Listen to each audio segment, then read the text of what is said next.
Sobrang aga namin nag-prepare ngayon dahil today ang moving up ceremony ni Pinky sa kinder. And ang sabi kasi ng teacher ni Pinky, dapat before 6 o'clock nandun na sa school para nakapilan na.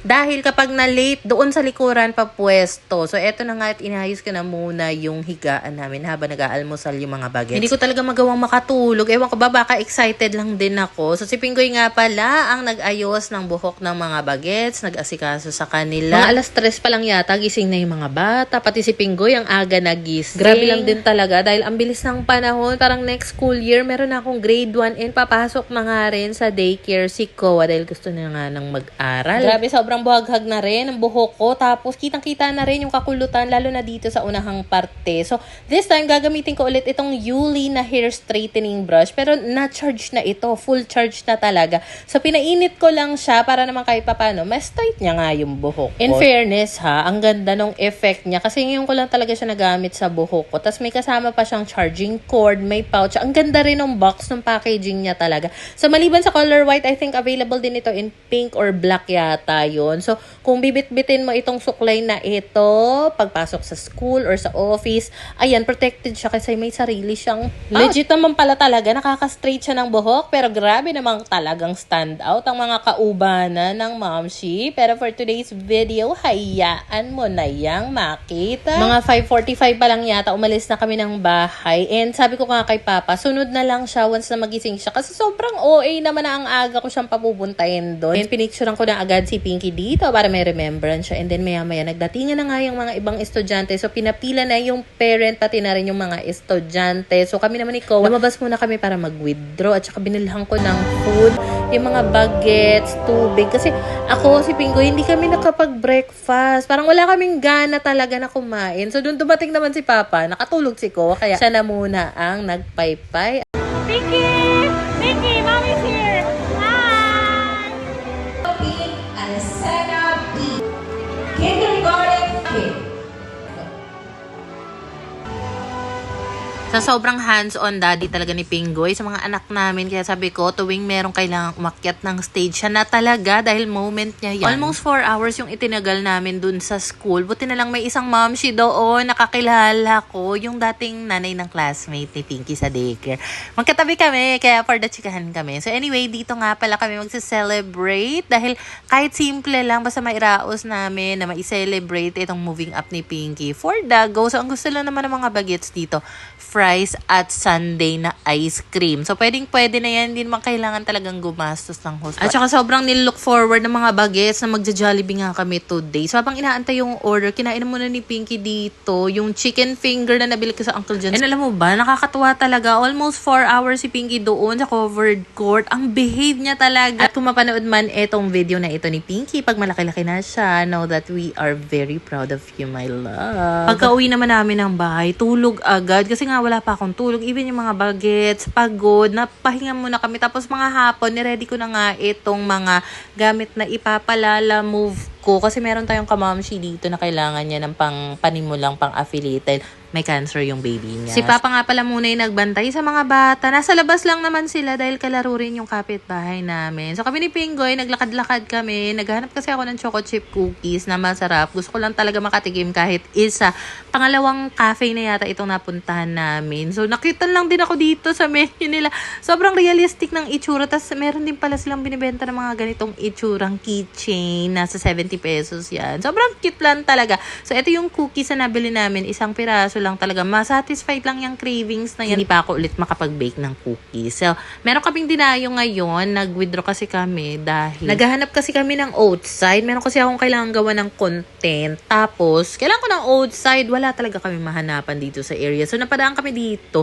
Mura ngayon yung manggang hinog. So, medyo dinamihan ko na nga para ma-share ko rin kay Papa. Tapos, bumili rin kami ng mansanas, banana kasi gusto yun ni Koa. Then, dumaan na rin kami sa pharmacy. Ito kasi si Pingoy nito mga nakaraan, nag-uubo-ubo. Hindi talaga mahilig magpa-check up ito. dito. So anyway, ayun na nga, bumili kami ng gamot niya dito at saka dumaan kami ng grocery. Wala talaga kami mahanapan ng outside. So bumili na lang din kami ng kahit papano pandagdag na stock sa bahay. Then pag uwi naman namin, naabutan namin nakatambay sa labas si Papa pati yung landlord namin. So for the chikahan lang muna kami ng very very quick bago nagpasukan sa kanya-kanyang bahay. So bago nga pala matulog, naglinis lang din ako, nagwalis, and then nagmamap na nga ako dito. Tapos ano nangyari pala kanina, di ba pag uwi nga namin galing doon sa moving up ceremony, antok na antok talaga ako dahil wala nga akong tulog dahil sobrang excited nga. So nagready na nga ako na matulog dito sa higaan. Yung mga anak ko nandito lang sila sa sala. Tapos maya may narinig akong lagabog na malakas. Tapos biglang umiyak si Koa na malakas.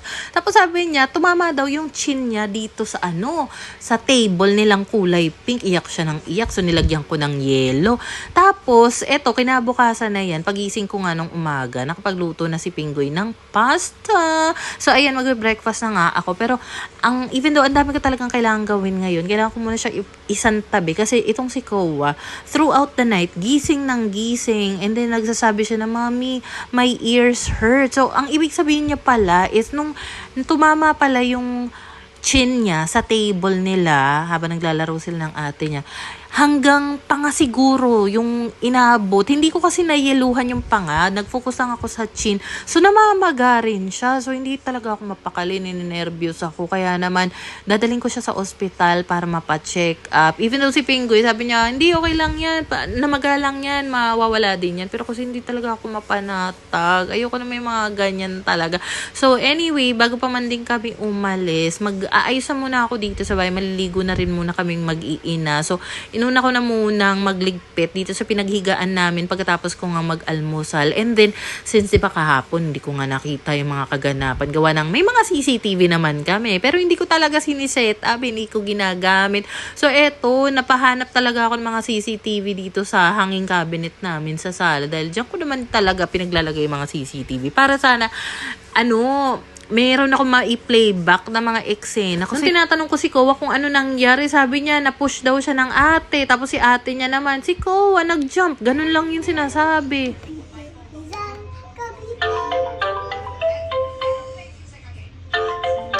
Sa dami ng mga naging CCTV ko, meron akong iilan na itinabi. Isa na nga ito, pati na rin itong de bombilya type. So, ipapaset up ko naman ito sa labas. Since nakakain na kami, napaliguan ko na rin yung mga bagets. Ito, at mag-ready nga pala ako ng baon namin ni Koa. Kasi hindi ko sure kung gaano kami katagal sa ospital. Ayoko namang bumili-bili pa. So, meron tayong tubig, mga wipes. Ito naman lagayan na to.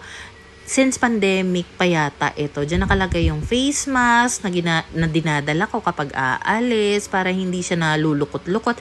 Nagbaon na rin ako ng pasta, tapos nilagyan ko lang ng tali para hindi matapon.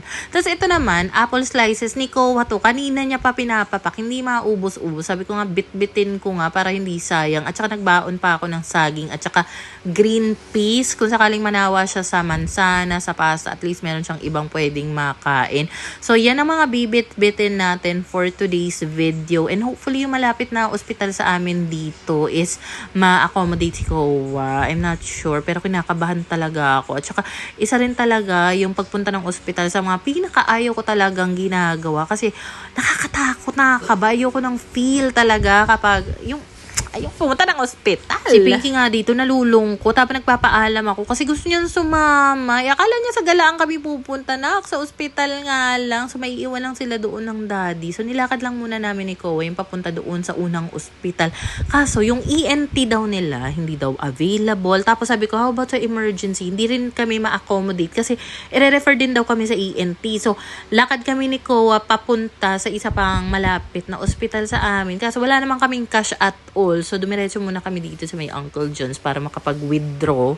Pinaka-minimum, 1 kyaw. Hindi naman kami makakapagbayad sa tricycle para papunta doon sa kabilang ospital ng 1,000. So, walang choice. Kailangan bumili ka talaga dito. And since na-miss ka naman yung chill, sabi ko, ito na nga lang. Tapos ikaw, kumuha lang siya ng maliit na gummy na trolls ba yun? So, ito na nga, nasa tricycle na kami papunta doon. And alam mo ba, habang nasa tricycle kami, si Koa, Mommy, don't leave me. Gumaganon siya. Tapos, Mommy, I love you. Siguro na appreciate niya na kasama ko siya, hindi ko siya iniiwan. So, dito na nga pala sa second hospital, hindi ako nakapag-video kasi bawal. So, inabot kami ng mga 3 oras dyan. In-x-ray siya. Ilang beses siyang in-x-ray, ganyan-ganyan.